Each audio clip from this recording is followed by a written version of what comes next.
பாவமா இருக்க அவன் கூட நான் கடிக்கிறப்ப 10 ரூபா கஷ்டப்பட்டு இருந்திருக்கேன், தேடி பிடிச்சிட்டு வந்திருக்கேன். இவன் எட்டு வந்திருக்கான், அவன் எட்டு வந்திருக்கான், நீ எட்டு வந்திருக்க. 10 ரூபா போட்டானா பாவமா அழுதாம நீ வேலையை போ, அவனு வர சொல்லு. அது சார் நீ வாழ அப்படி வேலை போ, அவங்கள வரையும் கூடாது சொல்லிட்டேன்.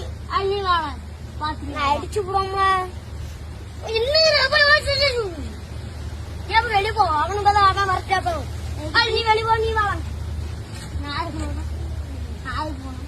அப்ப நீ தானே அவனு வர சொல்லுத, அவங்கள கிடையவே கிடையாது.